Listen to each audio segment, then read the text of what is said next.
All right, we are live now. So welcome back. This is the impromptu discussion on Fury Wilder 3 with my man Sean Law.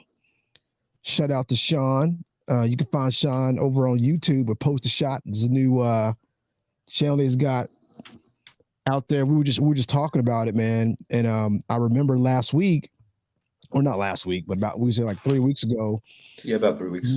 when we did that right before we did our little hip hop show, which I haven't even got a chance to post. I mean, it's out there. It's for folks to see on the Greg Green live stream channel. But I haven't got a chance to post any clips. But what's cool, I guess, what's cool about that is that there's really no like we could have done that at any moment. So if I post something, it could be like we just did that yesterday because we didn't talk about the dates or anything like that. So that's kind of how I've been putting that off. But I do want to put some small clips onto my IG. But anyway, right before that discussion that we had, we were talking about your YouTube channel, Poster Shot, where you're doing reviews right now on a HBO TV show. We were talking about how fast it was growing, and since then, I mean, it's kind of grown a little bit more. So that's crazy, man. I want to say congratulations to you on Appreciate that. it, man. I know you work hard on that, and it's just it's tough whenever you're trying to get followers. Appreciate y'all who just joined in. I got a couple people that just popped in. This is Yo, my yo. man, me and my man Sean Law. We're gonna be talking about Fury Wilder 3 here in a second. So if you saw the title, that's why you jumped in. Stand by. We're gonna get there. We're gonna see if anybody else pops in. But Fury Wilder 3 is coming up. Sean and I actually did a what's up, Juan? You remember Juan? Man? Did you know Juan from the job? Juan. No, I don't think maybe you knew Yeah, Juan, but he just probably said not. what's up.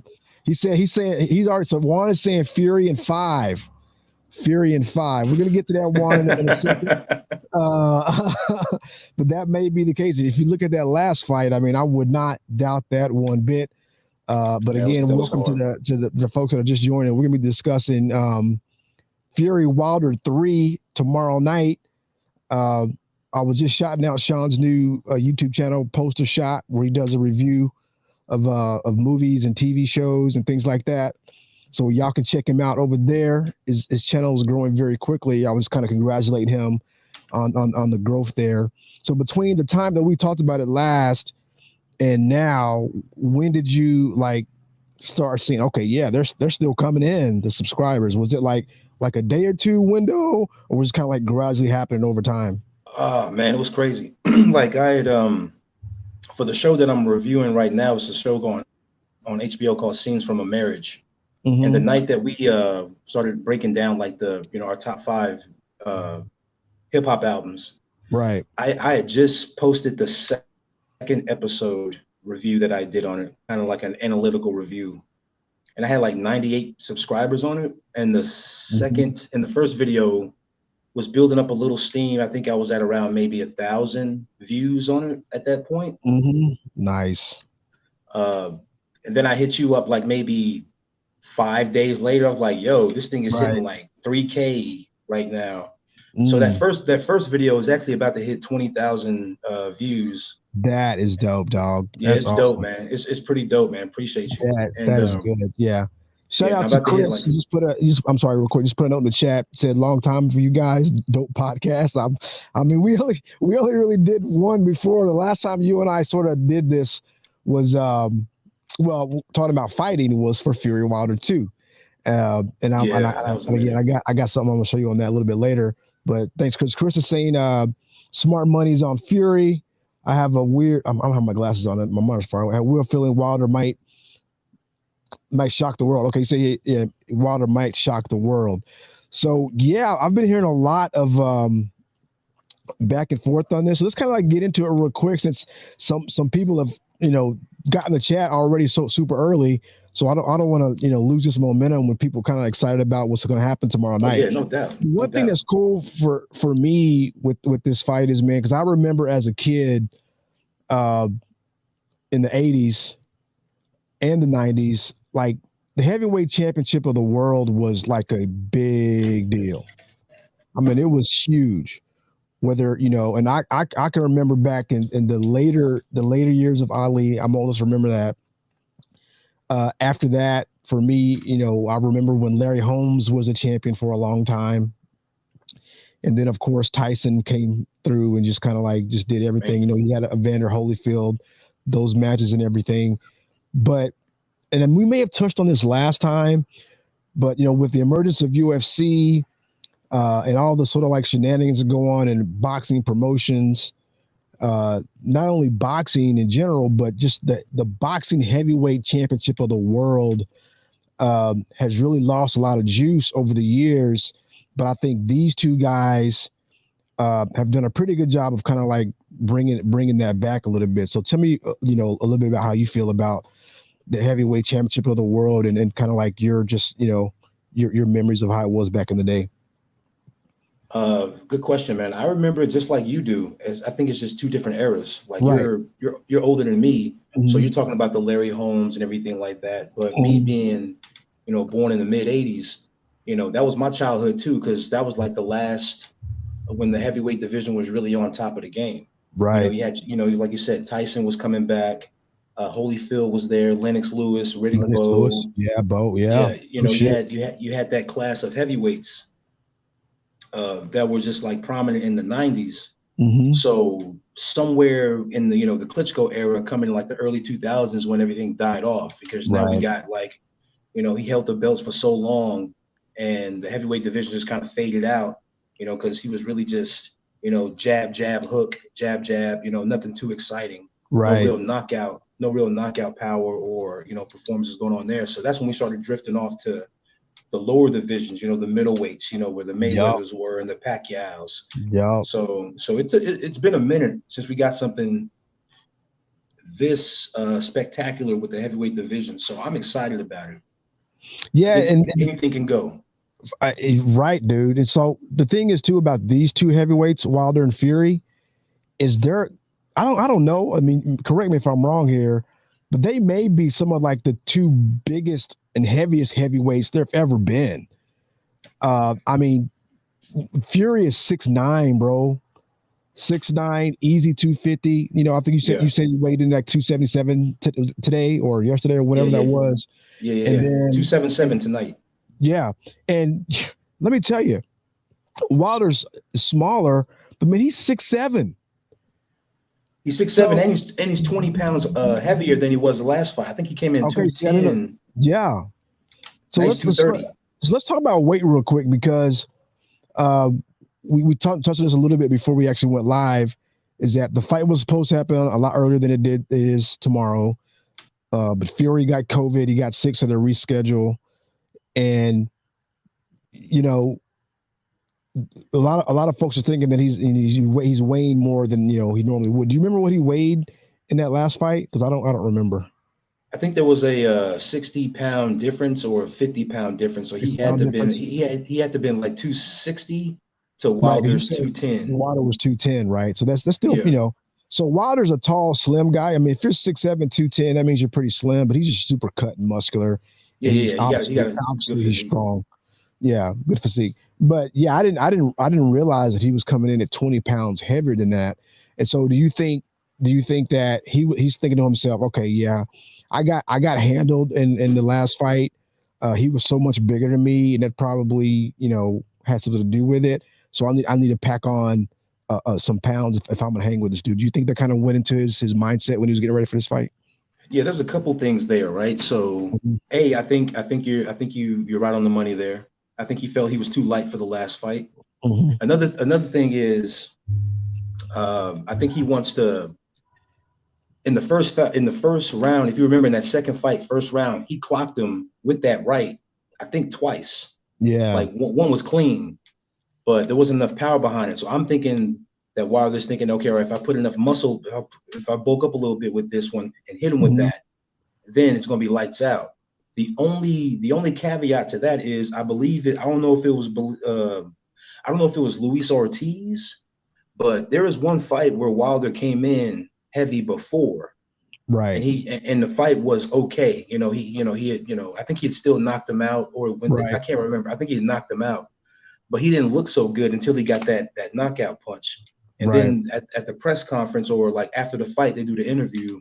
I think he had blamed the extra weight as far as why he didn't look so good. Mm-hmm. So for him to put the weight on to try to look good in this situation versus not looking so good when he had bulked up for that particular fight, Yeah. it's kind of counterintuitive. But he has a different trainer, so it's difficult to say if he's going to add something to his arsenal with that extra weight this go round. So Right. we'll see. It's funny that you're mentioning that, he was kind of blaming some things on the weight last time. So after this last fight, same thing, dude. He's blaming a lot on a lot of different stuff. He's claiming that, well, one, he came in with all that shit on, and I guess it weighed like 20 pounds or something like that. 40. And so he's saying that kind of tired him out because the long intros between, I guess, both camps. You got the walk-ins, you got the national anthems and all that stuff, and he's walking around in that with that stuff on. Yeah. And then I think didn't he accuse them of loading the gloves as well? Did he accuse him of that too? There's a lot of stuff that it was the 40-pound outfit. It was right. it was the gloves, which his people saw. Right. Saw the rap in Fury's dressing room. So I don't believe that. He blamed the water he was drinking. Right. Said, so a lot of excuses, someone right? spiked my water. Yeah, just a lot of stuff. I'm just like, whatever. Yeah. And I was thinking I was watching I don't know, I was watching some people talking about MMA and stuff like that. And they were saying, that because how fighters always talk shit before a fight, and they always say they're gonna win. Somebody's gonna lose, right? But they always, guarantee wins and things like that. And I think that the influencer I was listening to were just saying how like fighters just, they feel a certain way whenever they get beat, and they want to make excuses. They can't rationalize the thought that they lost because they have so much confidence going into the fight.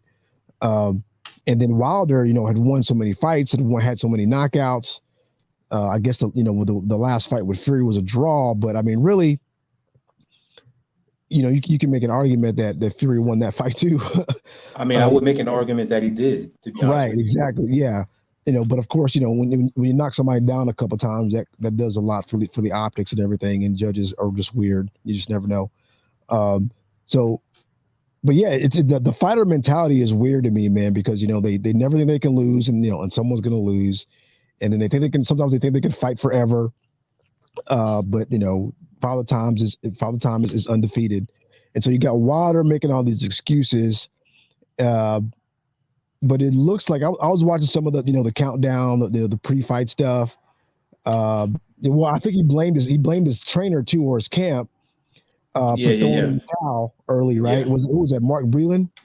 Mark Breland. Yeah, he let him go after that too. Yeah, he let him go, and so now I'm like, okay, let's you got all those excuses. You got another shot here.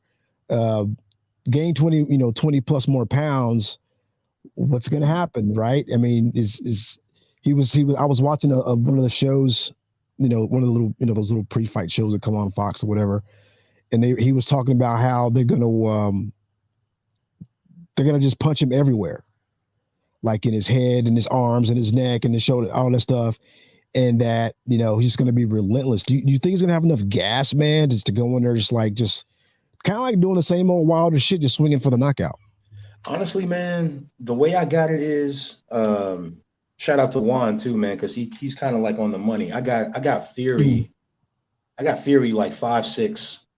But the only reason I think it would go longer than that is because in that second fight, Fury did get lucky with that because Wilder turned his head, and that's what kind of made the punch hit behind his ear. And that knocked off Wilder's equilibrium for the whole fight at that point. He may not get a shot like that in this one, so I could see it still going longer, but still in Fury's favor.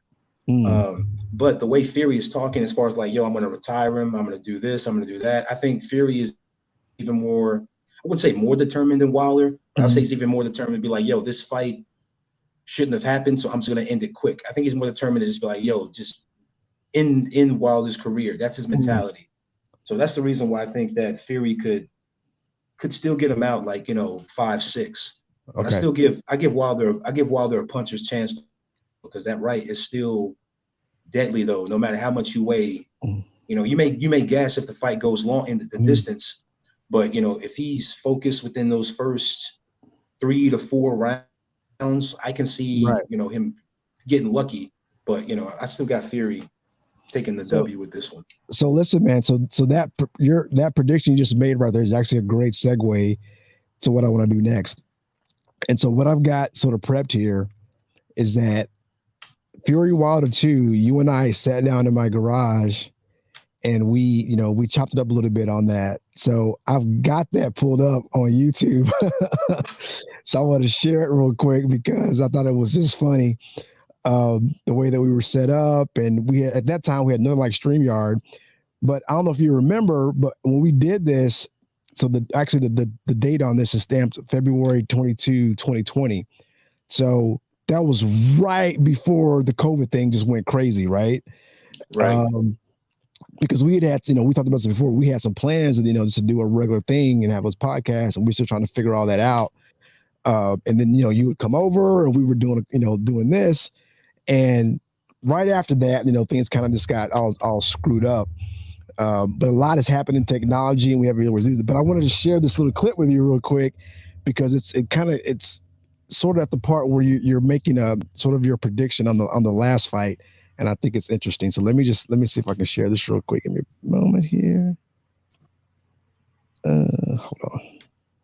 I don't even remember what the prediction was. But we were like, it's weird. I was watching a little bit before you came on. I was like, I can't believe the sound was all weird, and the camera was we had one little camera, and we were just like we're trying to squeeze ourselves in.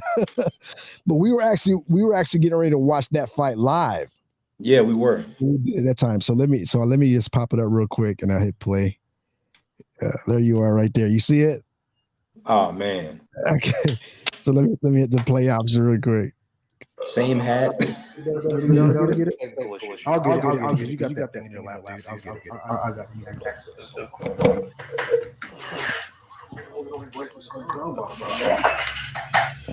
First vid, man. First vid. Lights on? You got charger? Wilder, baby. You got charger? We're good. Is that the same hat you wearing right now? That's the same hat. I got my lucky hat. Just like disappear. Look at us, just like. But anyway. So look. I want to talk too much about that because we've yet to really go into what the hell this video title is, which is Wilder Fury 2. Yeah, but we ain't started fighting yet. Right. But so we can promote, We're really trying to do. What are we thinking? What's the logic? What's the mindset? What are your thoughts on the first fight? What are your thoughts on this fight? How's it going to play out? What's the strategy you think they're going to use? Yo, them shades, man, gave me some swag, man. Yeah, man, you got the shades on. I think that's funny. He doesn't get hit with that punch, and I thought that the first fight. Of the same shades? Yeah, man. I don't switch up. Very long time before any else, before he got big, before he fought Klitschko. He's a smooth boxer. He's got some Ali. This is you talking about Fury. Swag in the ring. He can bob and weave. He's quick. The only thing that separates him and Ali is that he's not a powerful puncher. And Ali, he's knocking people out before in his career. But Tyson Fury, he's knocking people out as well, but he's not very known for his power. He's known for his speed and his boxing ability. As for Wilder, to be in the ring with this dude for 36 minutes and to continuously dodge that right, that's a tough task. And as you saw in the first fight, he got touched twice, and he failed both times. So for me, Fury can win this fight in the event that it goes the distance. If it doesn't go the distance, we're going to see a knockout Wilder as the victor. I can't see. I just don't see Fury winning by knockout. Speaking of knockouts, if we're looking at all right, so I start talking some shit about Wilder's girlfriend as he walking the stage there. But what do you think about that? Just going back and hearing that prediction that you had then, obviously ended up being a knockout. Well, I mean, it would have been a knockout if they hadn't like stopped it. But you were kind of like, you know, I don't. I'm glad I put no money up. He knocks him out. Yeah. But still, what do you just let's kind of recap what your thoughts on that performance, because I thought it was a dominant performance the first time. It was phenomenal. Fight 2, and it was just crazy. You know what? Looking at this clip, I do remember a little bit, and I do remember saying, in a perfect world, Fury would win the fight by knockout, if I'm not mistaken. Hold on. Let me put a little bit more. You may get to that. Hold on, real quick. Wilder walking to the ring right now. Yeah, he's smart, right? But do you see that chick behind him? I think you left the room. I think you walked away, and I was just talking to myself. Man, like bring your girl to the fight. Somebody's gonna fucking lose, right? They both got the girlfriends with them. I'm sure. Or even if they say, you know, I don't know. See when he knocked out Spilka? I don't remember that. When he knocked out Spilka, it was a fucked up knock. Spilka was throwing a punch coming in when he got touched. And if you look at that fight, so you know this thing has like over 600 views, bro. The crowd. Yo, that's lit. That's lit. Yeah. Oh my god. Yeah. Because he was out. Yeah. And this is straight up like girl, just throw a camera on. When Wilder is about to know the fight and they start pulling up shit. Yo, that's good times. Yeah. It's one of those. I'm glad I left it up, man. I'm glad you did too, man. It's dope, man. It's got like a 95% knockout percentage. Did you know that? So jumped on right now. I'm just pause it real quick. Right now, where folks jumped on. I'm just playing a clip from when Sean and I did the preview for Fury Wilder 2. It actually wasn't a preview. We were actually watching this, about to watch it live, and so we just kind of like we're just chopping it up, you know, watching the fight. So we're playing that if you're just kind of like checking it. I want to say. He's probably in the low 90s, early. He's probably in the low 90s, high 80s when it comes down to knockout percentage. Because he fought Ortiz twice. That first fight, he did not knock out Ortiz. And if he did, then I'm mistaken. Ortiz would still burn. Because I don't think he knocked out Stavern for the first fight. But the second fight, he knocked his ass out clean first round. Right. Done. The Ortiz fight, I think Ortiz, the first fight, I think it was a knockout, but the second fight was a more impressive knockout as far as like how he, as far as the punch itself. Right. The fight, Ortiz was winning the fight. Easy. And you can tell Wilder was just waiting. I don't know what I'm looking at. Punch, which landed. I think I'm looking at your phone. So that's the only thing with Wilder, man. Like He's got that right, man. You cannot deny this motherfucking punch. But last fight with Ortiz, it's the margin between him and Fury has closed a little bit more, just because of his boxing ability. He didn't show anything. He So I feel like you really wanted to just go out and just say that, you know, Fury's gonna win this fight, but you were just a little bit hesitant and like, you know, because you kept saying, you know, Wilder has a boxer's chance, but I could tell that you really, in your heart of hearts at that time, felt like Fury was going to win that fight. I did. I thought because the first fight was so outside of those two knockdowns. I think he won 10 rounds, man. Outside of those 2 rounds where he went down, right? And so I'm taking that into account. So I'm like, all right, man. If we can get and when in the 12th round, he got back up and he dominated the round. So that's another thing. So I guess in my head, I was like, okay, all right, man, if we're going, you know, if this is round 13 with these two guys in this rematch, and if it picks up exactly where it left off from round 12 in the first fight, right?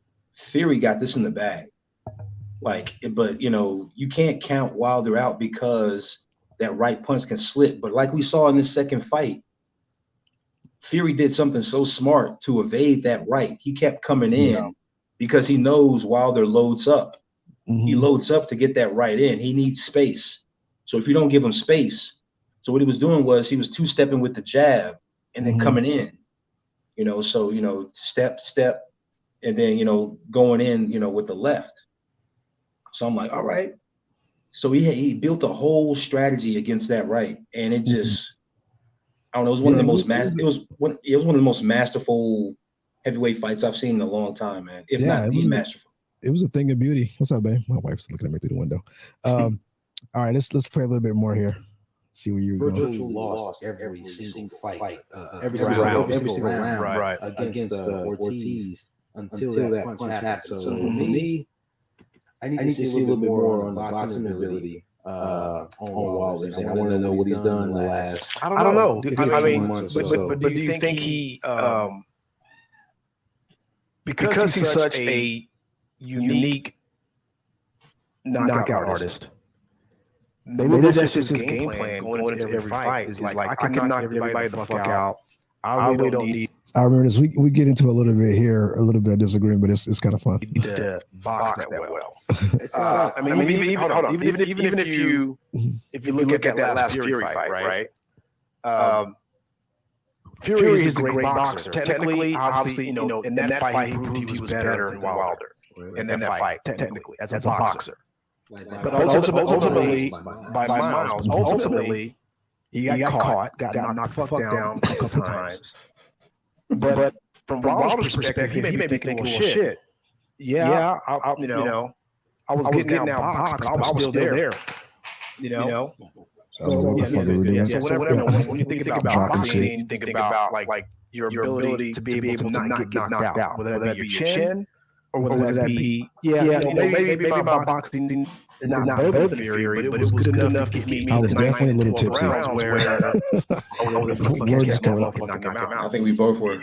The boxing is all about offense. It's defense as well. And he was still available. He was getting out boxed. But then you did mention that Fury not really being a knockout artist. There's that. He's never been a knockout artist. Or he doesn't even have a power punch. And last thing I want to, and that's not to say that if that is Wilder's strategy, like bravo, man, do your thing. Strategy. I'm not arguing against that because that's like if all you had to do was wait for one shot throughout 12 round out, and you end up landing that shot, and that's what gets you the win. Shit, why not? Yeah.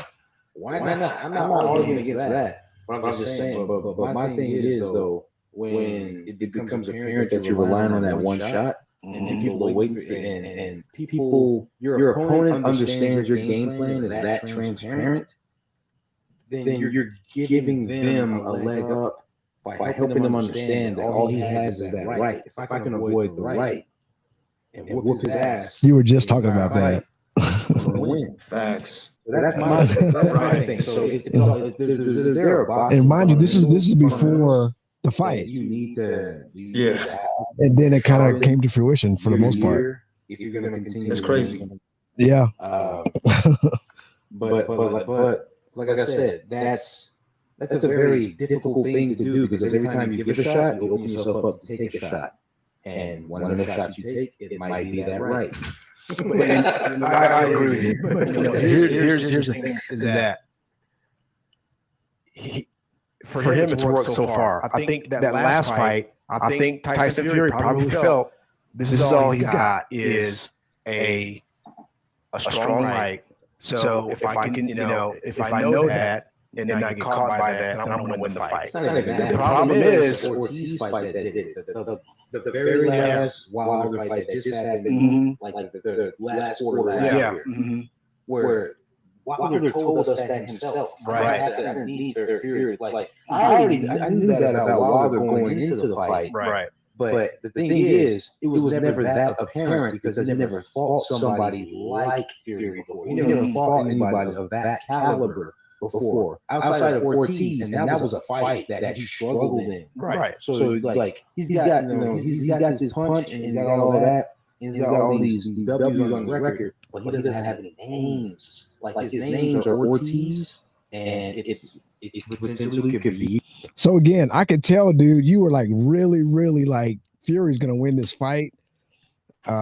Didn't quite commit 100%, but I think you were spot on 100%. Oh man, that's crazy looking back at it. Yeah, like yeah. It's interesting though, because I mean, you said you were 1, Fury in about 5. Are you not concerned at all about the whole, like, you know, how he's going to be doing after the COVID thing? And then, you know, I'm not gonna lie, man. I'm seeing a lot of momentum, and most of the interviews I'm seeing are, you know, they're in America or Right. they're, you know, something along those lines. But there's a lot of love for Wilder winning this fight this time around. There's a lot of love, and just his demeanor during like some of the conferences and stuff like that. It's like, yo, it's just all business. I don't want to talk. I just want to go in there. That could in itself, it could be. I want to say that could hurt him if he tries to come in too fast. And I'm only saying that because of the new weight that he's put on. The worst thing Wilder can do is try to say, like, you know, is try to make a statement in those first 2 to 3 rounds and go for the knockout punch and then gas himself, you know, because Fury can move. He understands you. All you got is that right. I'm damn near 50 pounds heavier than you. You know, so my punch is gonna hit harder. And Fury's 6'9".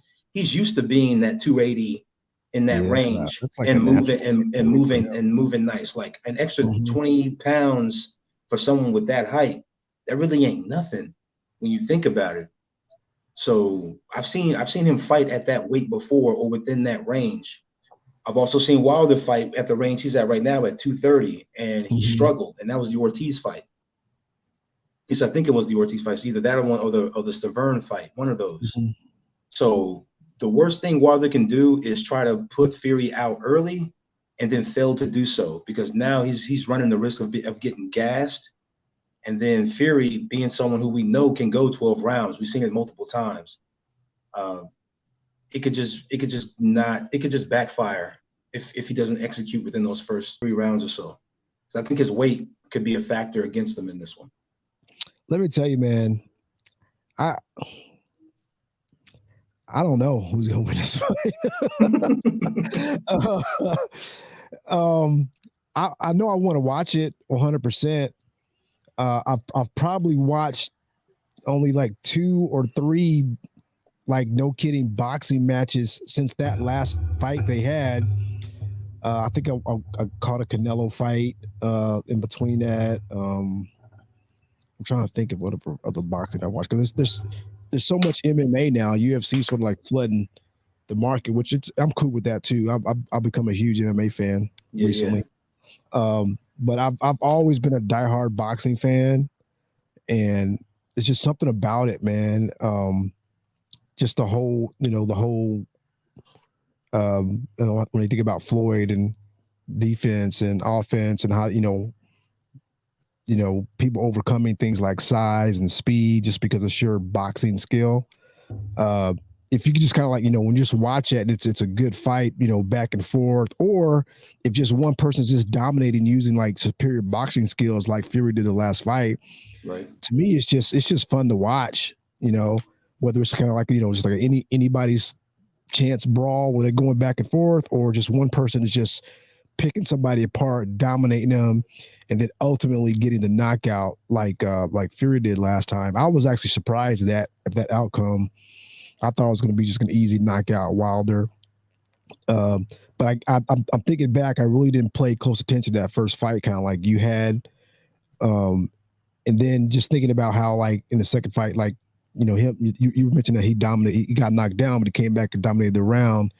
It's like, at what point does like a 10-8 round from a knockdown, can someone come back and make it a 10-9 or make it back even again? Well, obviously, if you knock the guy down, you could do that, but that's tough to do. So, again, that last fight kind of came down to the scorecards and sort of like the optics of it. But this fight, man, I don't know. You know, all I can go off of is what I hear, you know, from everybody else talking, because obviously we're not close to the fighters. You watch, you know, I was watching Deontay Wilder's little, you know, pre-fight like workouts and all that stuff. You know, he's got all these different people around him. He's always in great shape. My thing is like, is it, you know, is it going to be, is his cardio going to be, because usually guys who have a lot of like muscle and a rip like that just can't, you know, last that long, right? There's not enough energy. You know, they're strong and they're quick. Yeah, muscle's very heavy. Yeah. Muscle's heavier than fat. So I mean, it's very difficult to keep carry those, to keep those arms in position. Yeah. And to keep throwing the same level of power every single time for 36 minutes. Yeah, and he was clearly fatigued in that last fight when he was getting worked. He was just tired. And and like I said, I think that goes to what I said earlier, as far as like, because I think, what was it, 7th round they stopped it?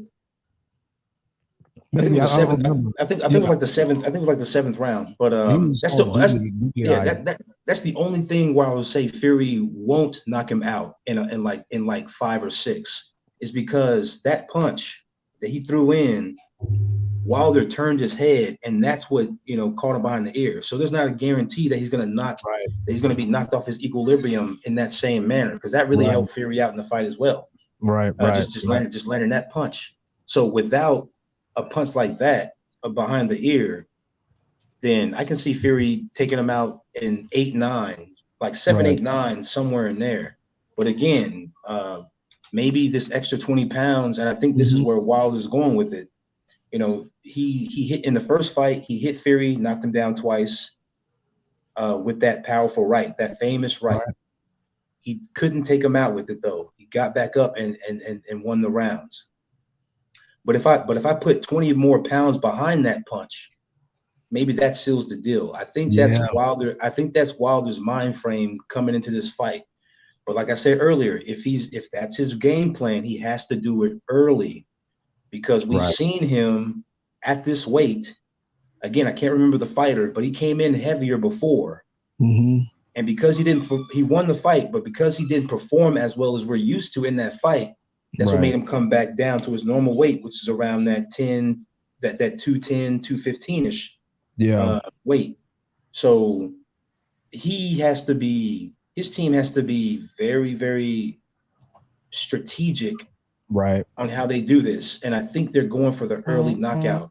And if you look at the demeanor of Wilder, that's the only impression I'm getting.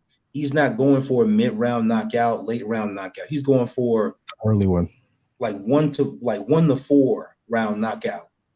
So do you think he has a backup plan though? Let's say he goes for that, right? He kind of goes out, or do you think he's going to just go for broke? And if he can't get that in that time frame, then, you know, he's going to try to hold on? Or do you think he has a plan B he should have a plan B, because sometimes the plan doesn't work out like you want to, right?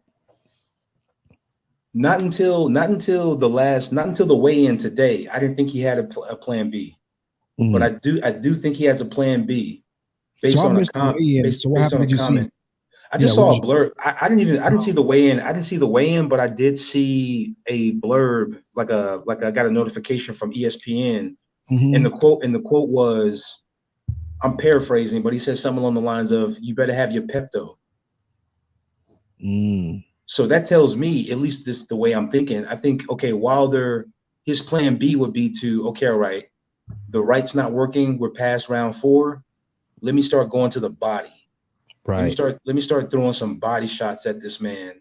To see if that'll slow his big ass down. And when I go to the body, you know, if I go to the body with my left, that might give me an opportunity to execute with that right one more time. You know, so that could be his plan B, maybe a little bit more body action and not being so focused on the one punch. Yeah. I think that's probably the best thing his team could have probably put in his head. Like, yo, we know you got that one punch, but first we got to go to his body, slow him down so he can't evade the one punch. And then once we got enough body and we start to identify he's slowing down, now we can try to like land that Right. land that magic. So I mean, if there was a plan B, that would be a plan B. So that's what I got from the Pepto line. I could be way off though. You were doing pretty good the last time, dude. Let's watch a little bit more. See what you were talking about for Fury Wilder 2. Oh man. This is reaction, but this is like before the fight even happened. Fury. Outside of Fury. No, you can't. He's knocked out. He's knocked out. What's that boy's name, man? See, he can't even say his name. That's my point. I know. That's the thing. Let's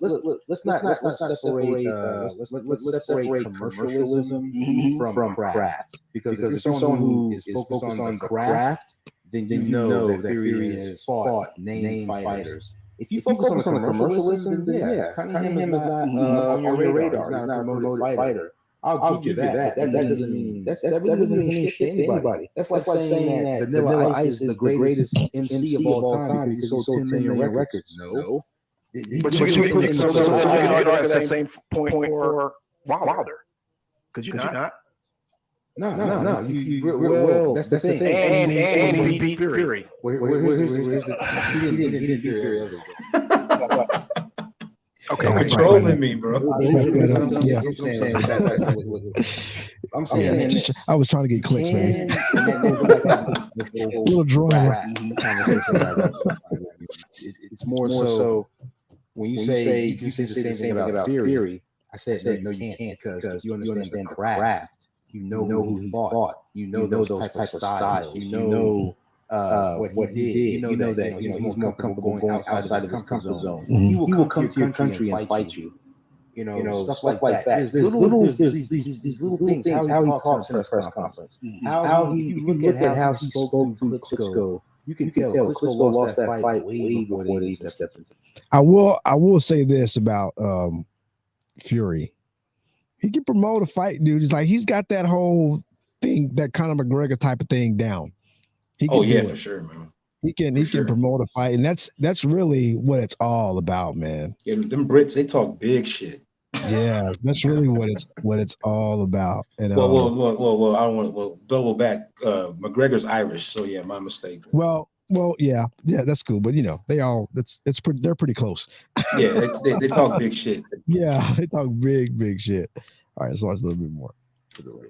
You can just tell if you watch the face to face with it's not Frank Bruno, it's another dude. But they do a face to face. You watch face to face Klitschko Fury fight. You can see, man, that Klitschko lost that fight way before.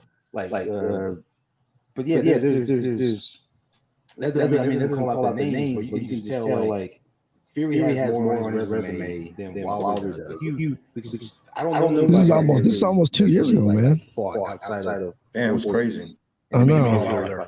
Excuse me. Yeah. This is coming February, about 2 years. And Fury. And that's what I'm saying. It's like this. You see his resume, you see this, but when you put him up against someone who has a resume similar to his, or has fought other people who's like or who has held a title, then you start to see the flaws. You start to see, okay, like he can do this more. His fundamentals aren't really there. We focus on the knockout, but when it comes down to fighting a world-class fighter, everything starts to you start to see the opportunities that he has. So, do you still feel the same way? I mean, it's almost 2 years later, not quite 2, but almost. Do you feel the same way about all that? I do. I do. Slight differences. I mean, my thing is this with Wilder. I think he's like 35, 36. It's hard to change a man when he's that age. Yeah, so you can't. It don't matter who. It don't matter who you bring in as far as who's going to be training you. You're already setting your ways. You're setting your ways by the age of 27 to 30, just as a man. You know what you like, you know what you don't like.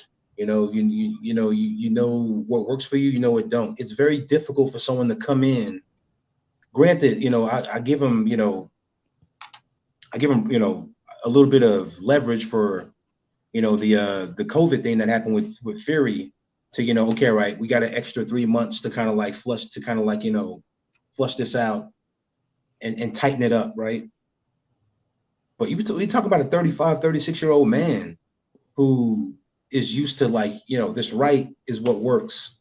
To try to go in there and try to teach him how to execute something that he's not used to, that's a very tall order.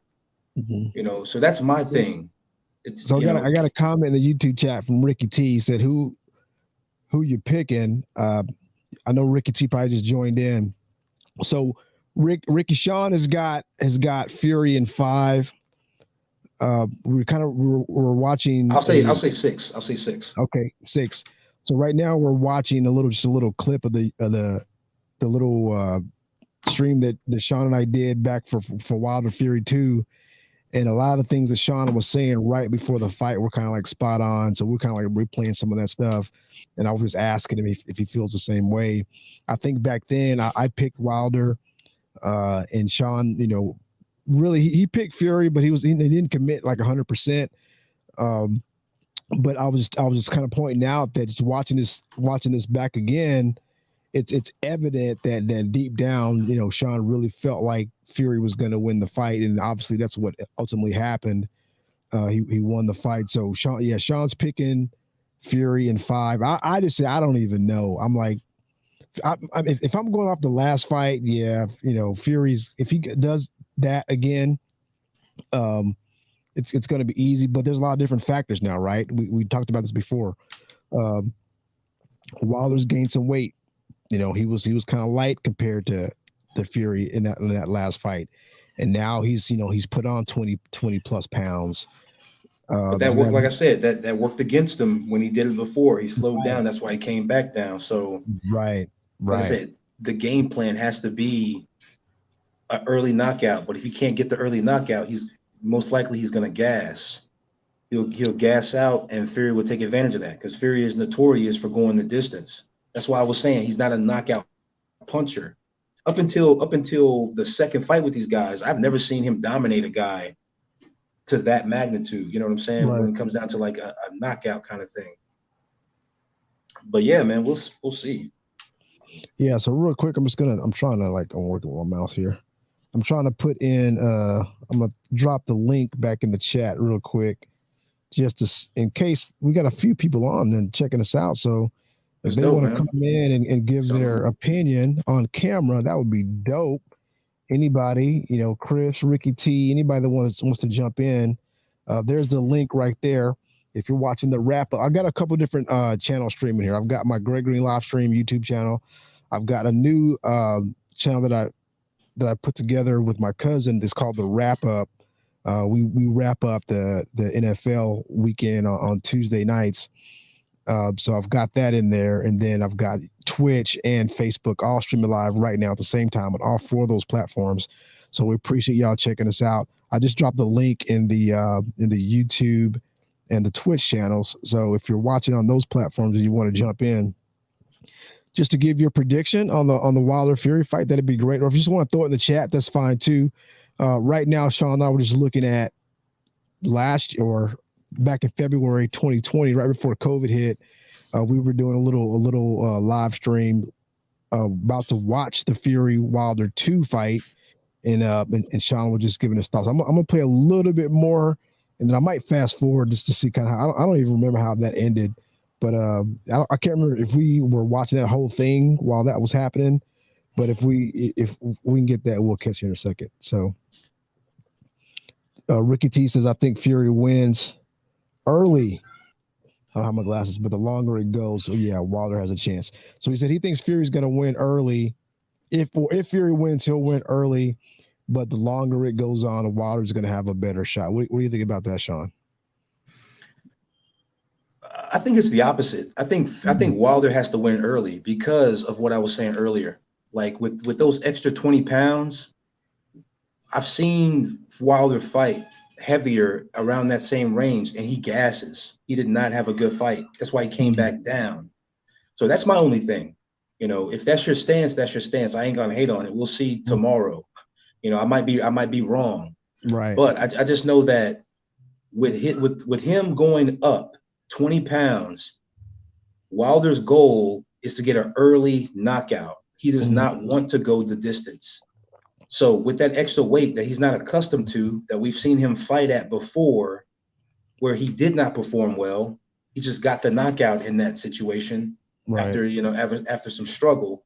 I think he would struggle if the fight goes on. Whereas to Fury, who is a boxer who has the stamina and he has more 12-round bouts than Wilder does.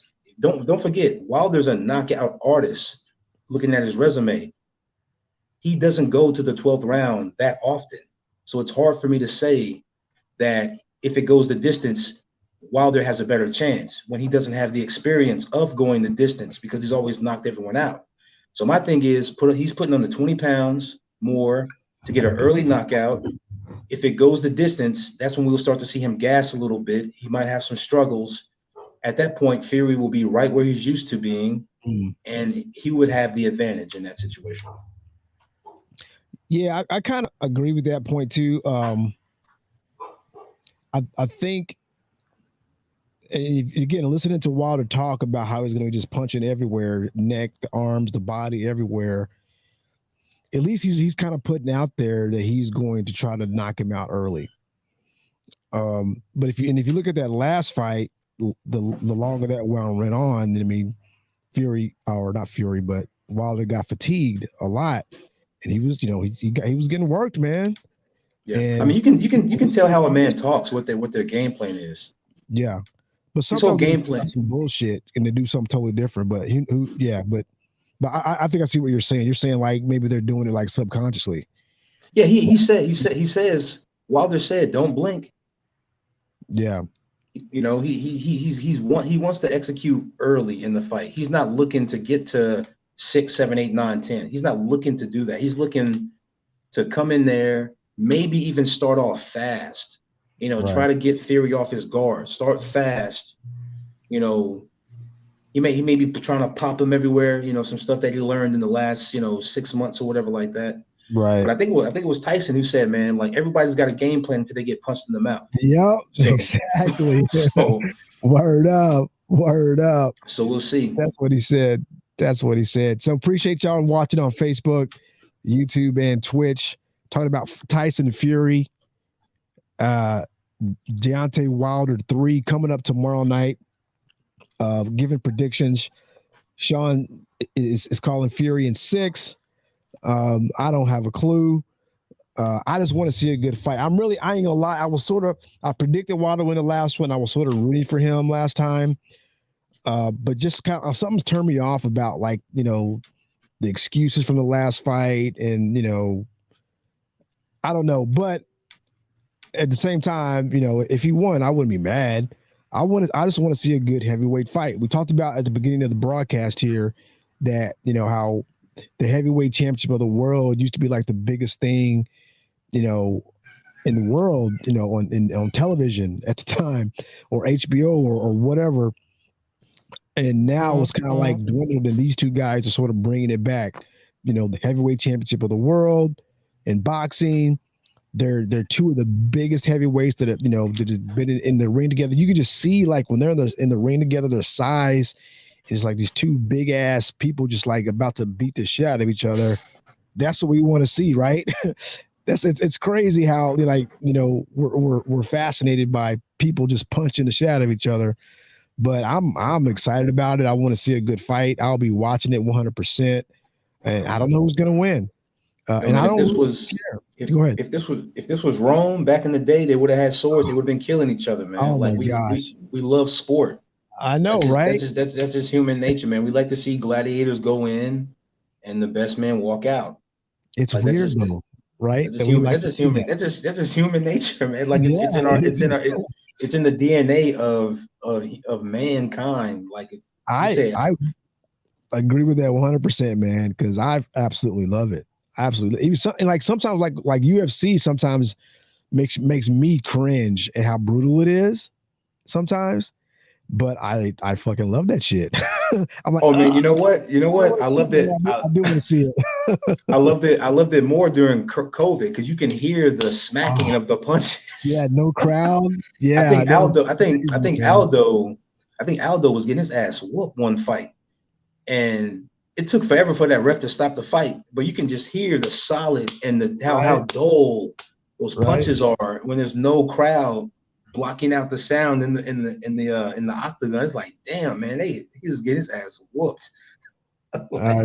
Ricky T just put something else in the chat. I can't see it. I gotta get closer. Give me a second. Let me see. Can you read the chat? Ricky T. I think it's on Twitch. Is he on Twitch? No, he's on YouTube. No. He says Fury and Wilder both. Oh yeah, they both dodged Joshua, and now Joshua got beat by Usyk. Yep, I mean I saw that fight, and I think Usyk will beat Wilder and Fury, so we can get Fury and Wilder to go after their fight without. You know what? I think the most interesting fight on the table right now, with Joshua kind of out of the picture, would be a Fury Usyk fight, because they're both, granted Fury walks away from this one still undefeated, they'll be the only two heavyweights undefeated right now, and they would have all the belts. So I think the main thing we want to see is unification of all the belts. We haven't had that since Klitschko. So I can't stand behind Usyk that much, although he's really good moving his head. He did a great job with Joshua. So I agree with Ricky T on that. I have to do a little bit more research on him, because I know he's coming up from cruiserweight, and he just dominated Anthony Joshua.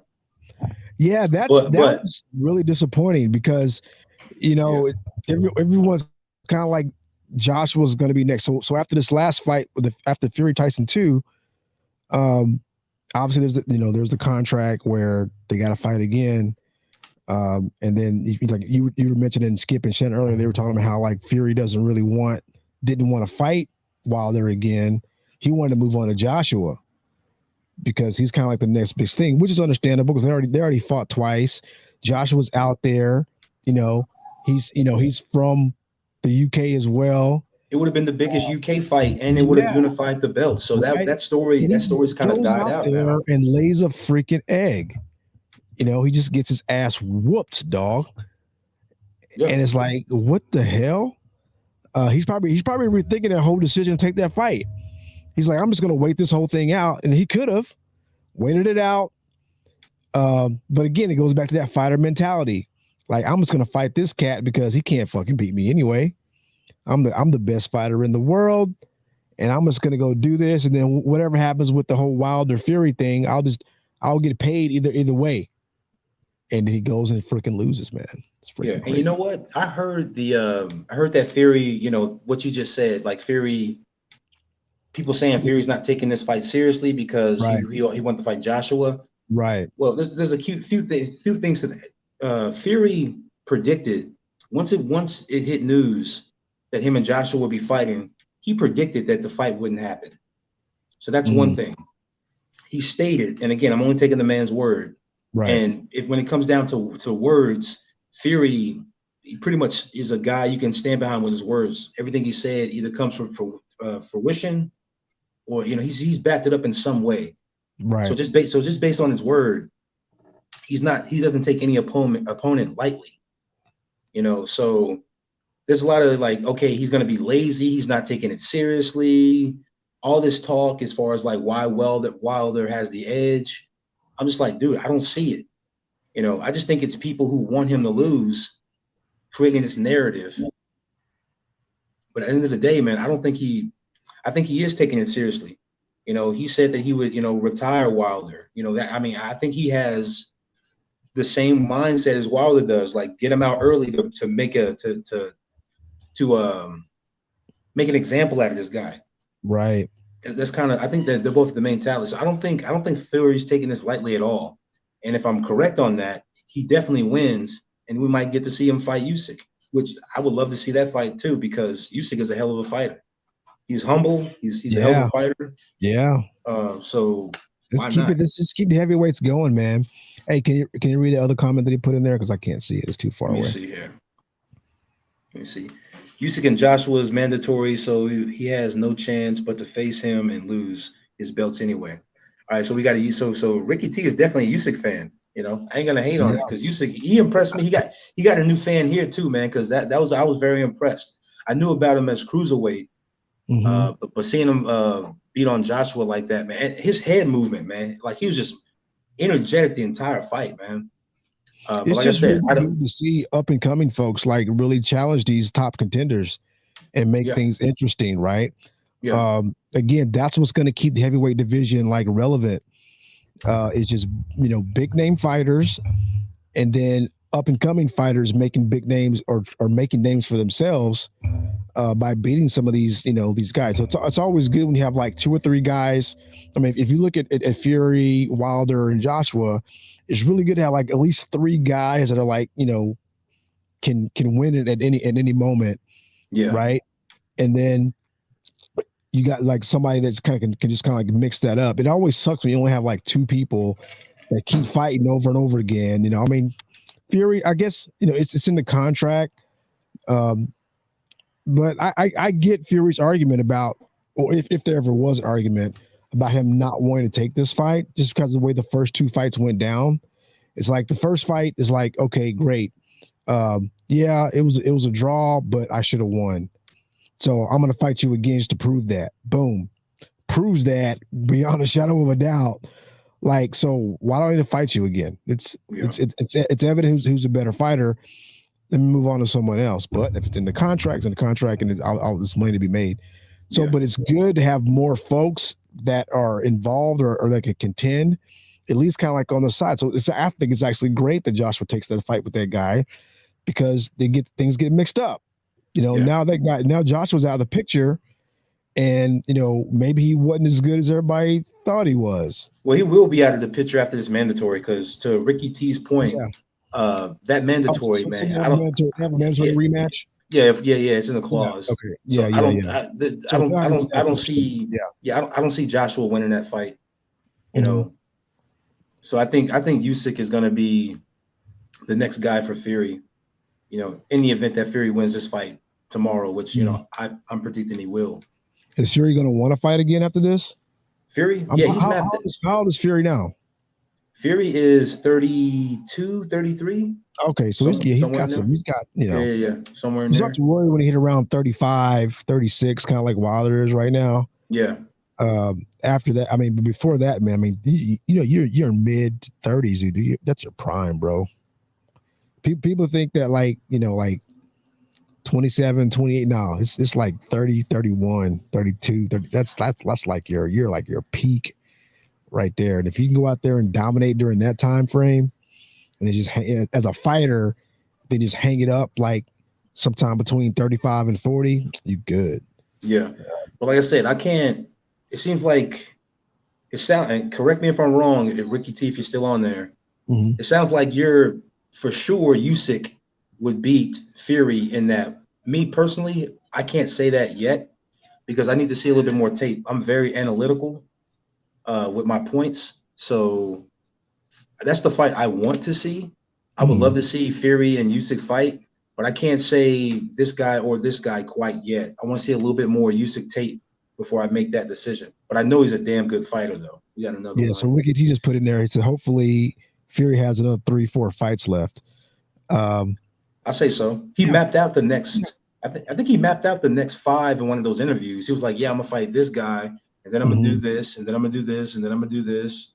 So, and he could have just been, you know, just ranting off shit at that point. You know, he talks big shit, but I think he at least wants 5 more fights. I mean, the Joshua fight is still, even though he lost, it's still for UK. That's a big fight still, right? It's big, but the stock went down on it though, man. Like the story, the story is dead in that fight.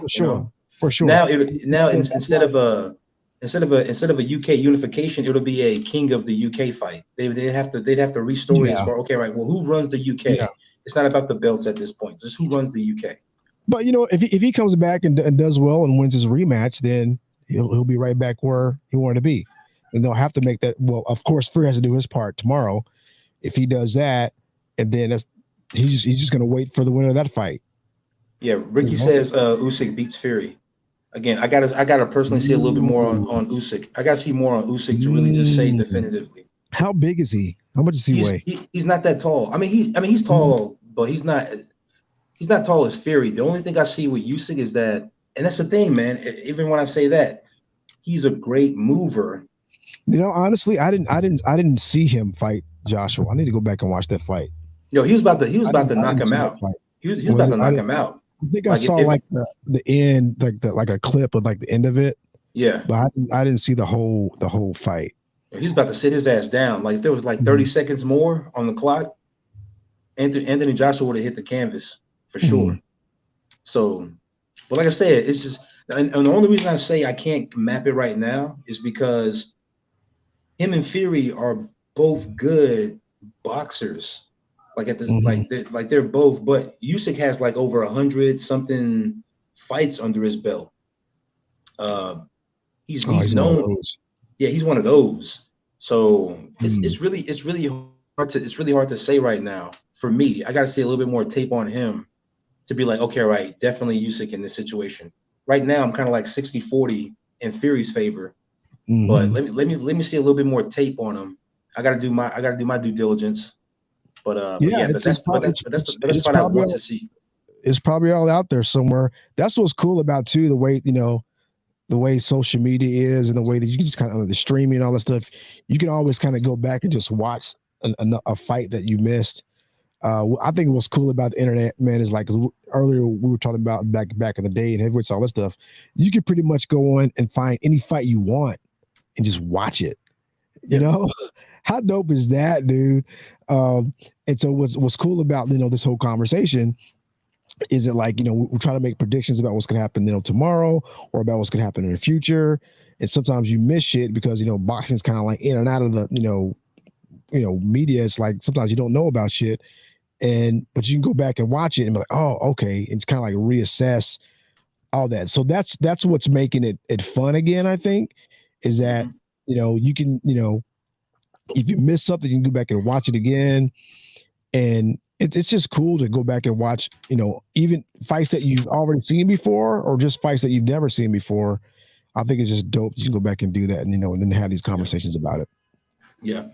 And I think, if I'm not mistaken, I've only seen 3 Usyk fights. One he was still cruiserweight. Another one he had just came to heavyweight. And I could be wrong, but I think he not struggled, but, you know, it wasn't like a definitive win. He still won the fight, but it wasn't like, okay, all right, this guy's next. It wasn't that, but he won the fight. So, like I said, I want to see a little bit more Usyk. I got to do my research on him as far as I got to look at some of his cruiserweight fights to kind of see. But he gets a lot of respect just as a boxer. Well, yeah. Well, tomorrow night though, we got Wilder Fury 3. It's created a lot of excitement. The heavyweight, you know, heavyweight boxing is sort of back with these two guys, and it's interesting to kind of think about what the outcome's going to be, and then what that means for heavyweights based on this outcome. If Wilder wins, like, you know, who does he fight next? Or who do the people want to see him fight? We were talking about how, like, you know, we want to see these UK fighters and this new kid coming up who just beat Joshua, you know, see him fight Fury maybe. So it's cool to think about that from the Fury perspective, but the Wilder perspective, if Wilder wins this fight, who do we want to see him fight next? Is it? He would have to fight. Well, obviously, but is that something that people want to see? You know, they would. I mean, that's the fight that's going to unify the belts, and I think the most important thing is like what they want to do as opposed to what people want to see. To answer your question, though, I think yes, that is what people want to see. This is the guy that knocked out a heavyweight champion who dethroned Vladimir Klitschko, right? And with you know, and Joshua, he was a reigning champion. He's a two-time champion. Joshua's a big name. You know, that's a big name. That's my thing. The fact that he lost, you dominated him. Like Usyk became like, if you didn't know who he was, you knew who he was that night. Right. So his name is so his stock went up. So at the end of the day, I think that if Wilder or Tyson wins this fight tomorrow, Usyk is definitely on the list. He's got majority of the belts. Like he's one belt away from being the unified heavyweight champion. And we haven't seen that since Klitschko. No, we haven't seen that since Tyson Fury. back in 2015 when he, beat Klitschko. So, well, I'm just glad that there's kind of like a high profile boxing event coming up. Again, huge fan of UFC. I love it. It's always on. They always got good fights, but just something about boxing, man, that's just more, And I'm excited about tomorrow night's fight. I can't wait to watch it. Maybe we can come back next week and just kind of recap how that went down. That would be dope. But yeah, let's kind of gotta jump back into the clip that we had from the last fight that you and I were talking about. We're actually watching this live. I'm gonna skip ahead a little bit just to kind of see what we were talking about here. Give me 1 second if I can get my mouse to work. Because we saw that way before. I don't know where we kind of ended up going. It's like you can understand the box. You can understand the strategy of someone of a basketball team. Mm-hmm. There's 5 motherfuckers on that team, and there's a consistent rotation. You got people on the bench who can counter whatever you thought about this team. Mm-hmm. You cannot do that in the ring. It's me. It's you. What's up? That's what it is. Right. So the point I was making is that he could know that Wilder's not a good boxer. He's going to just try to knock me out. He could know that, right? He did it last time, but can you stop it? And he ended up getting knocked down twice, and that prevented him from winning the fight. See, this is me on my Wilder's going to win the fight bullshit. And he fucking made a fool of me. They didn't lose, but that was preventing him from winning the fight. And that's why I don't take anything away from Wilder. Because me coming up, Mike Tyson was the man. Mike Tyson still the man. Me. Like when it comes down to like top 3, top 2 heavyweights of all time. Like Mike Tyson's probably like behind Muhammad Ali for me. And that's just because maybe I'm biased because of the era. I know how dominant he was. And what was Mike Tyson? He could box, he could do everything, but what he relied on was that fucking that devastating hook. When that hook was coming, you knew that somebody was about to fall. So you can say the same thing about Tyson. Do I take anything from him? Hell no. If you see some dude that's just standing there, as long as he got that hook in and dropped you, and that's what got him the W, I don't take anything away from Tyson. So I'm not saying I don't take anything from him. So I can't look at Wilder any differently. But what I'm saying is it can be used against him because although and it's so funny that we're saying because Wilder's like the Tyson of this era, right? And to a certain degree, just based on I think only because the way that he knocks people out. Let me get this point out. Get this out. He's like the Tyson of this era, and just based on where the market is right now, you can argue that Fury is the Ali of this era, just based on how he moves and how much shit he talks. And he's confident, and he backs up what he's saying. Still got that W, still got that O. So I mean, again, you're not comparing Wilder to Tyson to that degree. You're not comparing Fury to Ali to that degree. But if you're just looking at the eras and the two people you can point to, say, okay, you remind me of this person the closest, just based on what's on the market. Right. This is the first time we've seen like an Ali, Mike Tyson. Well, one thing this has done, this rivalry here has done, it is brought back the popularity of the heavyweight. Yeah, I was talking about the same thing. There was a time when, like the Tyson era, even before him, you had Larry Holmes, Muhammad Ali, the Spinxes, George Foreman, Frazier. Frazier. When the heavyweight fights, even going back to, what is it, Joe, back in the day. Help me out. Joe Lewis. Johnson. So like heavyweights were it. And then I think, just kind of like, sort of like maybe after Tyson, Lennox Lewis, once that whole thing kind of worked its way out, heavyweights were like, I mean, the Klitschko's, no one really, they were good. It was like, they just, it was like, everyone's watching middleweights now. It was boring. It was Tyson Lewis, or Lewis Tyson. Lewis at that point was the 8 card. They fought in 02. I remember that vividly, man, because it was like a back-to-back on Showtime. You remember? It was a back-to-back on Showtime. It was Jay-Z concert followed by the fucking Tyson Lewis fight. Was it? I don't know. Yeah. I remember that. That's where the Jay-Z line comes from. He's like, who would have knew HBO would get a shot at us? Right. Sitting so close that we got sniped. That's what he said. Yeah. So shit like that.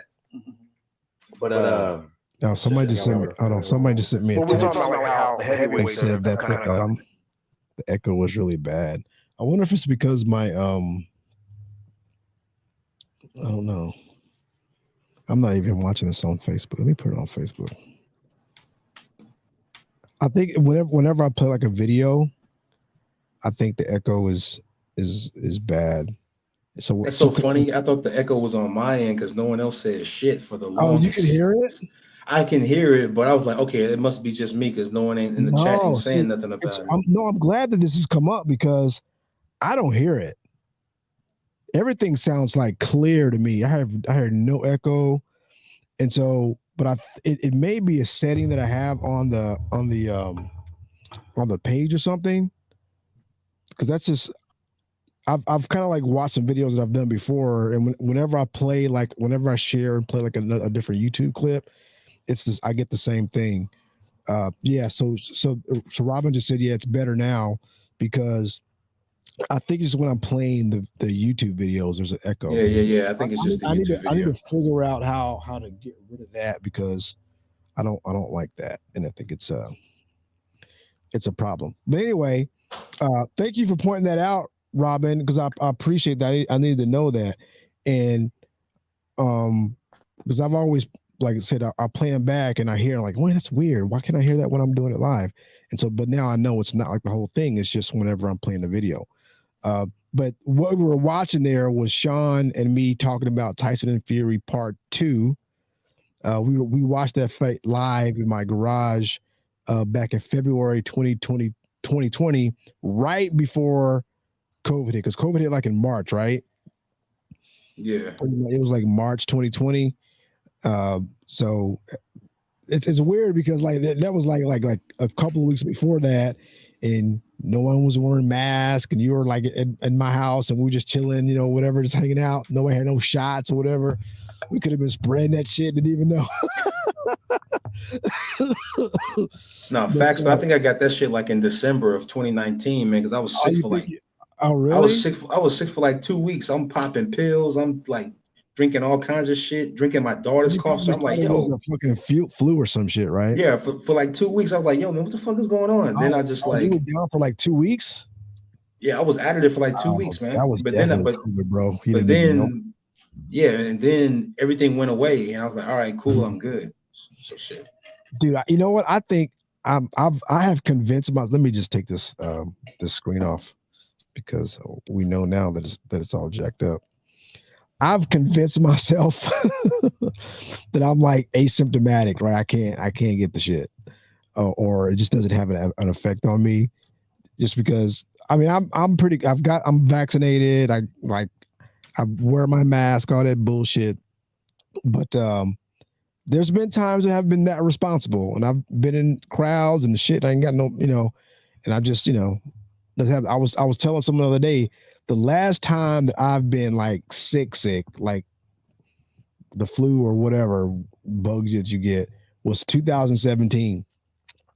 And I remember that because it's, I just remember exactly when that was, because prior to 2017, I would get like a little bug, like clockwork, sometime around the spring or the fall, right? Just never, every year I would get the flu or something like that, or I would be down for a day or two or food, but it always happened. The only reason I remember 2017 was the last time was because it never happened after that, right? But obviously that was a couple years before COVID hit. And so COVID hits, and now I was telling someone too that like my girls, my twins, they've always been like just sickly kids. They get sick all the time. They got fevers all the time. During the school year, they always miss a lot of school and shit, right? Because they are just always sick.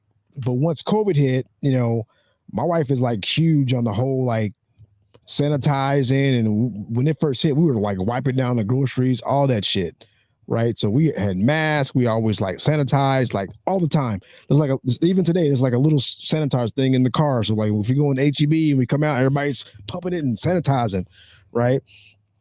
Once you started doing that, like to like the third power, Yeah. the girls never got sick again. No, it's so funny because like I said, it was early December 2019 when I think I got the shit because I was sick for that long. Right. I haven't gotten sick ever since then. Yeah. Like I haven't gotten, so I'm approaching, so in December it'll be like 2 years since I got sick. Yeah. So I'm just blessed. I'm like all up in HEB. The extra sanitizing shit is all is helping. Oh yeah, I do all the that kids shit. don't get sick anyway. Or says Danielle.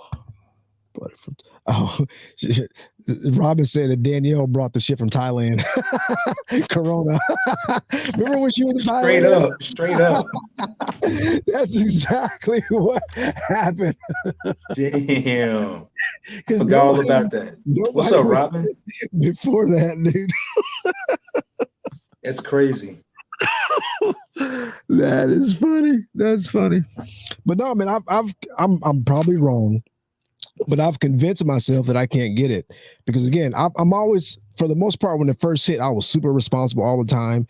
But as things have lightened up, I've just, you know, if I remember to put my mask on, I'm gonna go in HEB or Costco, I'll put it on. If I don't, now I'm like, I'm good, you know. Yeah. And so, but again, you know, I've just nothing. I haven't even had a fever since 2002. The only time I felt a little bug coming on, and I don't know if you're vaccinated or not, but when I got the second I did the Moderna vaccine. When I did the second one, I you know, they said that, yeah, you probably get sick. I felt that shit coming. But even before COVID, whenever I felt myself like getting sick, I pound the freaking NyQuil, Dayquil. I just prepare. I can feel a little bit coming on. I just start taking drugs until, you know, so I don't feel the shit because I hate being sick. I hate it, man. And so I forgot where I was going with this, but I've convinced myself that I can't get it because I've been irresponsible at times. Hell, I'm thinking about going down to ACL tomorrow. I ain't got no tickets, but the last time I went, I think I scalped the ticket. But my buddy normally comes down from Dallas, and we go every year. But this year we're like, man, I don't know, bro. I know everybody's got shots and all this bullshit, but this is like a lot of people. Like ACL, dude, is like that. They mean that for me anyway. That event may be like the most people I've ever seen in one spot at one time. There's just a lot of people there, man. It's just crazy. And so me and my buddy were like, oh man, I know we good, but maybe so I'll sit this year out because there's like a lot of motherfuckers down there, right? Yeah, I'm being cautious about it. Otherwise, I would be down there, but I'm just chilling. Yeah, I don't know. My wife's doing some camping shit like this weekend. So if I'm sitting around at home by myself, like, and you know, all the kids are gone, who knows? I might just go down there. But I mean, either way, because I do like, because you know, Erykah Badu is going to be there. I really like her a lot. I've seen her live twice, and I just love her to death. Yeah, she's still fly, man. I just don't know if she's going to be there like tonight, tomorrow, or Sunday. I'll look that up. If she's down there like on Sunday, which I doubt, I might just go down there because I could probably get something cheap. Who knows? But there's a coworker that I have though was telling me that she's going, and she said they're actually requiring or they're asking for you have to be vaccinated. What did she say? Oh, you have to be vaccinated or have or show proof of a positive test or a negative test. I'm sorry, not a positive test. No shit, a negative test. But I'm like, how the fuck do you manage that? Right? How the fuck, like if somebody comes up there like, you know, all right, if here's my positive test that I got at CVS or some shit. How the fuck they know that's my test? Like, how they manage that shit? So this is bullshit. I don't know, man. People faking cards, man. I'm not even. Exactly. So why even do it if you know people are going to circumvent the system? Why even do it? Just go and just whatever. Hey, yo, Greg, man, I can't let you go scot-free though, man. I can't let you go scot-free. You said you don't know who's gonna win the fight. I ain't gonna let you have it like that though. I ain't gonna let you have it though. You gotta say something. You gotta predict somebody. Okay. What you got? All right. If I had to make a prediction about tomorrow's fight, the only thing I can do, I mean, to me, that last fight, and I'm probably gonna be totally wrong here. To me, that last fight was so convincing. It's like, how is Wilder going to win? I guess my thing is, for me, it depends on what kind of shape is Fury in, right? When he steps in that ring tomorrow night, is he conditioned? You know, the whole COVID thing it's real, man. It's crazy, and it affects everybody. You know, a lot of people different. You know, how much is he going to weigh? How is he going to carry? How is he going to look? He's never been. Obviously, he doesn't have the physique. Do you think he has? Does, but do you think he hasn't shaken the COVID since because that was like what that was 3 months ago? Yeah. Yeah, but I mean, like that's not that long ago, bro. 90 days. I don't know. I mean, Grant, I've never had it before. I mean, well, that one time allegedly, right. Mm-hmm. But. I mean, I guess if you're fully recovered, I mean, because I'm looking at it from like times get ready for a boxing match, but I'm looking at it, dude. That's true, but I'm looking at it like from a football perspective. I know it's a different sport, but you know, you've had football players on the COVID list, and then 2 weeks later they back on the team. You know what I'm saying? Right. True. So I'm like, all right, that's 2 weeks. We're talking about 3 months. That's true. So I'm like, man, I mean, I think he's had more than enough time to recover to be like, you know what, COVID, that was a whole other lifetime. Like, I'm in this fight. So I don't think that's gonna hold them back too much. So, like I said, I got Fury.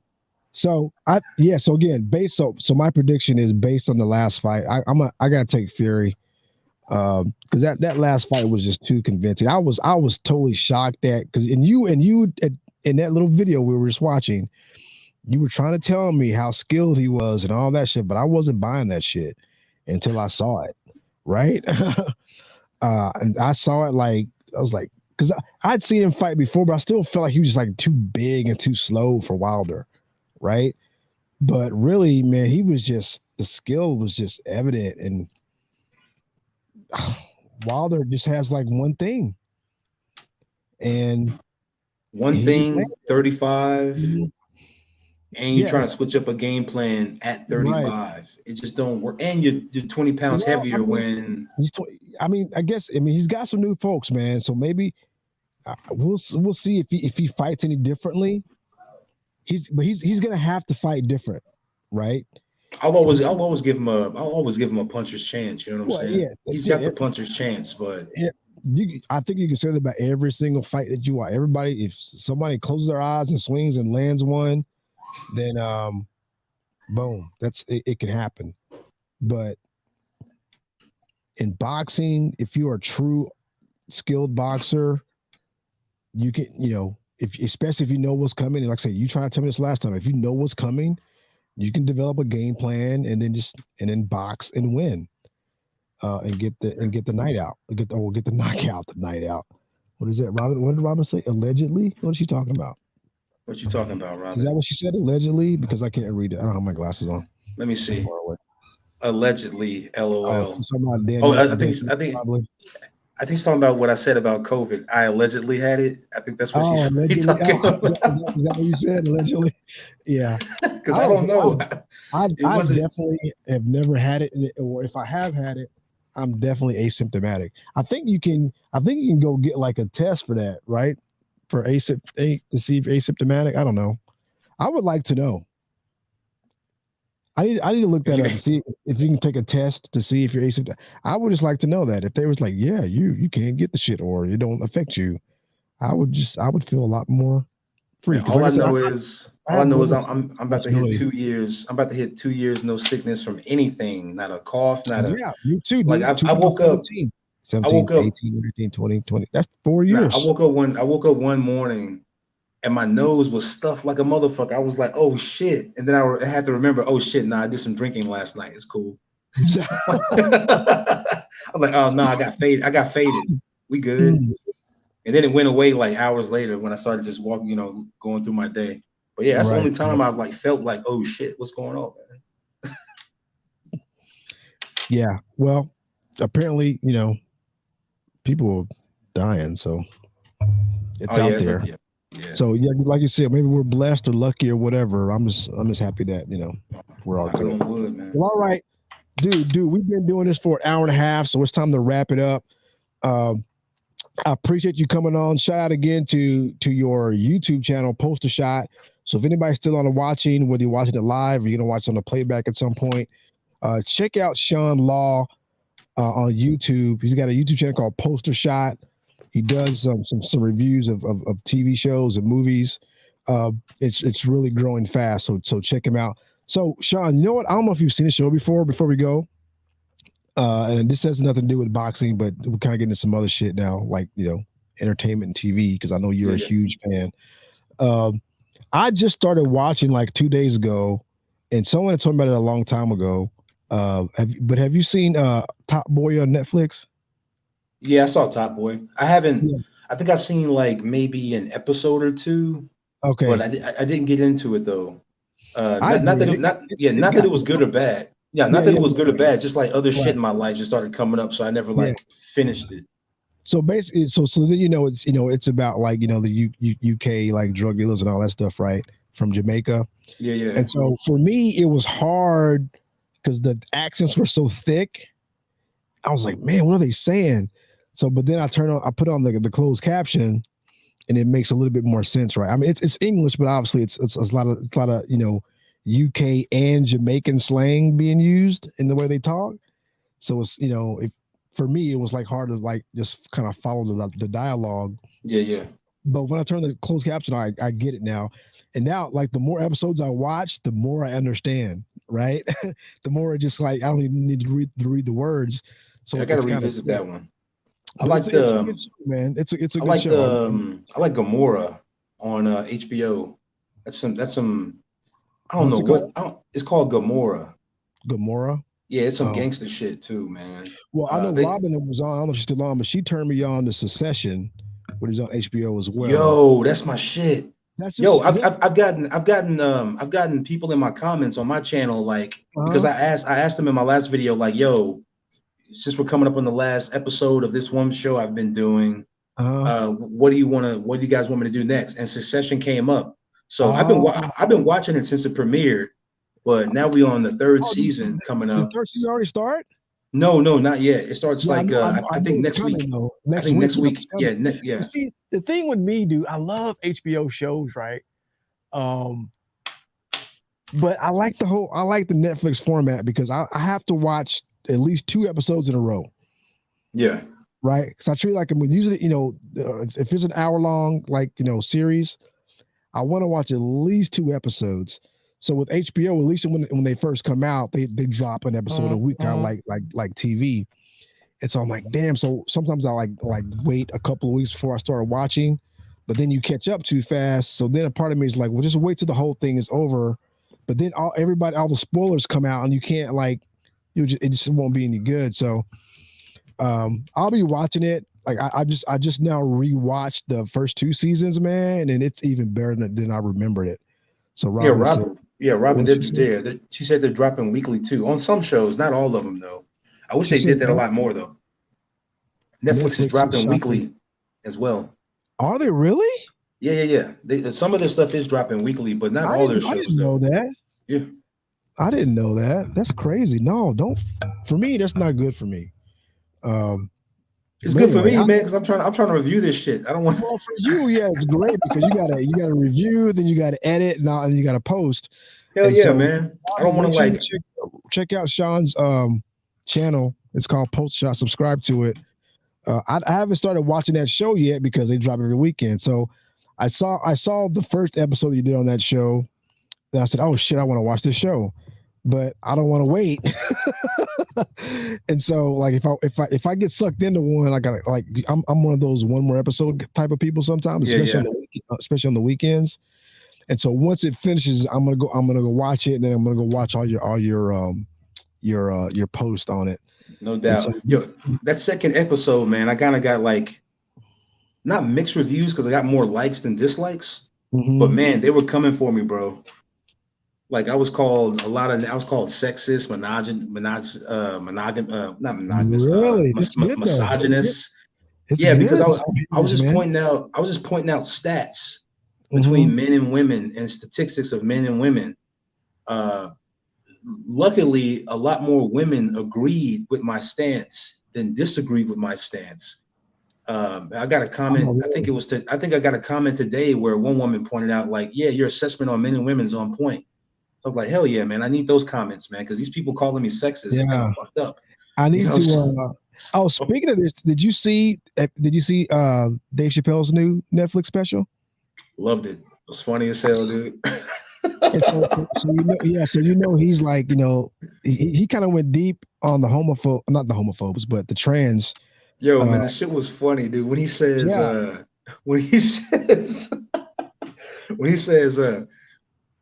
but their pussy, you know what I mean? He just leaves it there.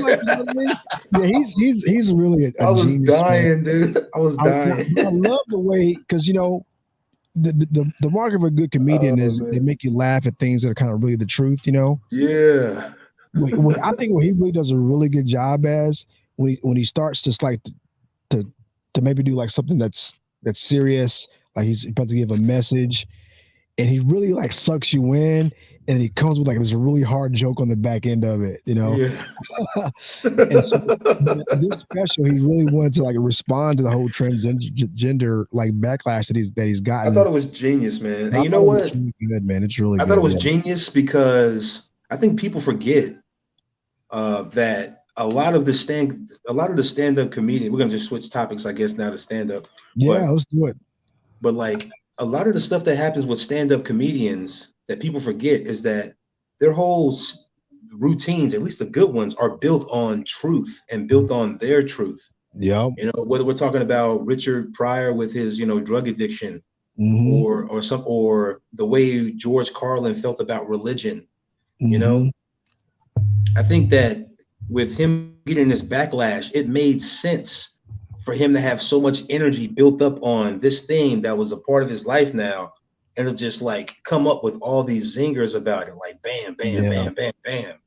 So for me, he's not going after transgender community. He's just doing what comedians have always done. He's taking a rough situation in his life and he's spinning it into a positive and presenting it on the stage.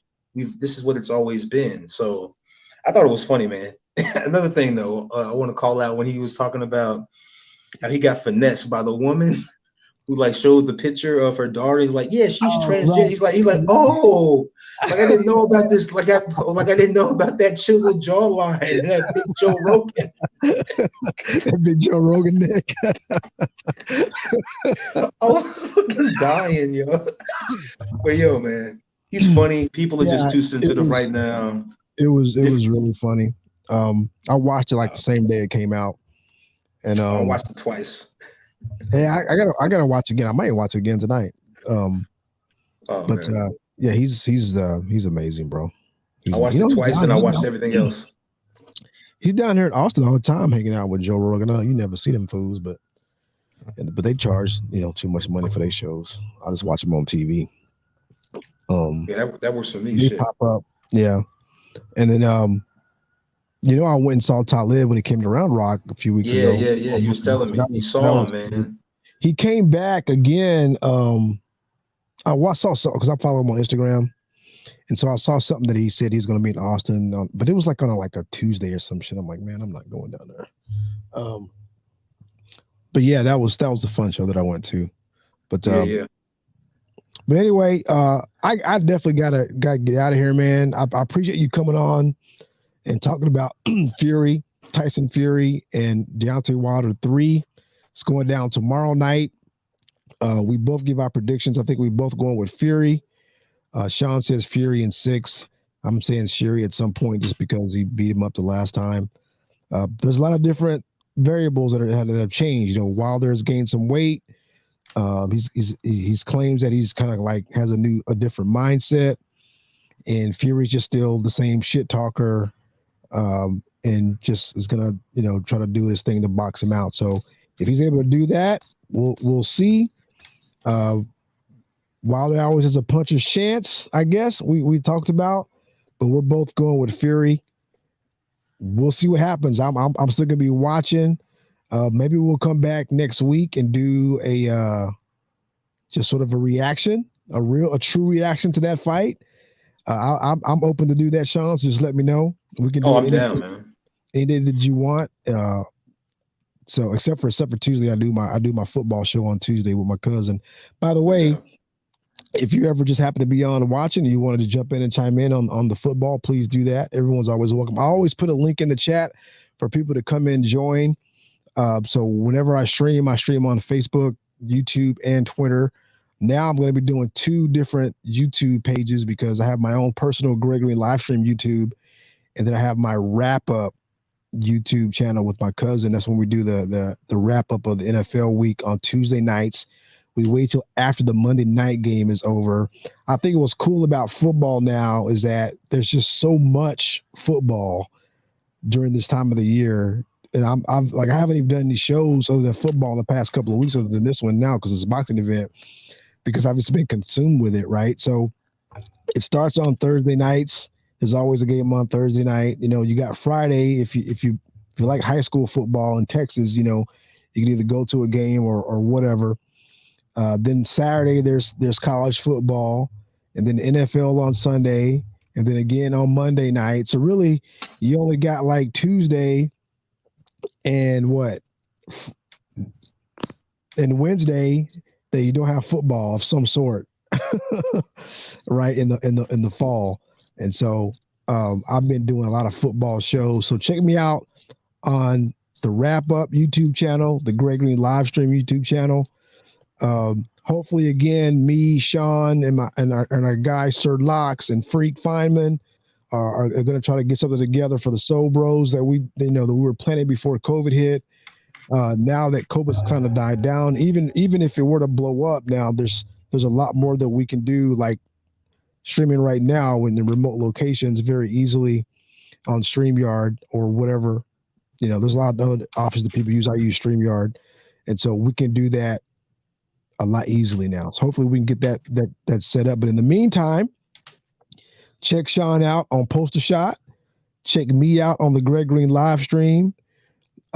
Be ready for the Soul Bros. At some point, we're going to get that together. And yeah, we're just trying to grow. And we appreciate y'all coming in tonight. Robin, thank you so much. Ricky T, thank you for commenting. Chris, my man, thank you for chiming in a little bit earlier. And the folks that are watching right now, don't forget to jump over to YouTube, subscribe to the Greg Green live stream, subscribe to the Poster Shot with Sean Law, subscribe to the Wrap Up. And then I'm streaming on all platforms, on Facebook, YouTube, Twitch. That's not all of them, but that's the ones I'm streaming on. I always got a follower from Twitch that pops in every time. Like right now, there's like a random Twitch person that's always there. I appreciate you. Actually, there's 2 tonight, so I appreciate y'all. I'll be back at the latest on Tuesday. Sean just dropped off. I don't know what happened. Sorry about that.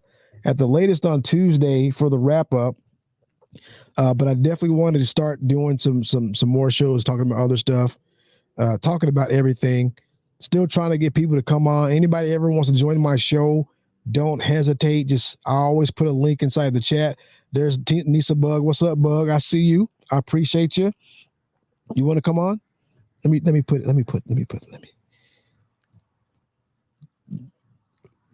The link's in the chat, Bug. Come on. Come on. Jump on. Jump on. Jump on. Anyway, we're about to go, but I'll be back on Tuesday night, what'd she say? Oh, nope, you don't want to come on. Why not? You came on before. I think you came on my very first stream. You and Pete were both on there. That might have been that might not have been the first one, but it was one of the early ones that I did. See you, buddy. All right, I'll see you too. Thank y'all for stopping by. But yeah, I gotta go. It's getting late. Tyson Fury 3 tomorrow. Maybe me and Sean will come back with a recap or with a reaction video on that fight tomorrow night. So y'all go out and watch it and then come on and talk about it. But either way, I'll be back talking football on Tuesday nights with my cousin Shad.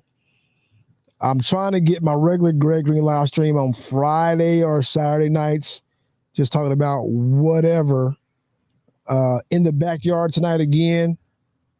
I got my 19 crimes that I've been on ever since the last time I left Sherman, Texas, because that's like my new jam. The cool thing about especially the Snoop, what I find out today is when I bought this bottle is that Snoop ain't the only person on the cover of 19 Crimes. I thought it was like some Snoop wine shit, but I think he's just, he's probably getting paid, but they put other people on them. And so today I saw some other different bottles with 19 Crimes with pictures that wasn't Snoop. I was like, oh, I thought it was only Snoop, but it's not. But anyway, the Snoop ones though are cool because all the corks have a different like little image of him on there. I don't know if y'all can see this. So, let me put this down. It's hard to see. See that picture of Snoop right there? And then on this one, it's a different one. He looks different. So now I'm just like, I'm trying to collect these things. I got another one that I dropped on the floor. But now I'm about to collect these things and save them. And so anyway, that's what old people do, I guess, on the weekends. I don't go nowhere anymore. But Sean, you got cut off somehow, but I'm gonna shut it down. I appreciate y'all joining me.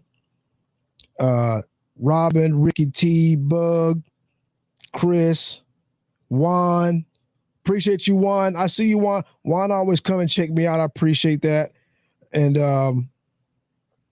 I'm just happy to be here, man. Saturday night. I'm out. Peace. See y'all next time.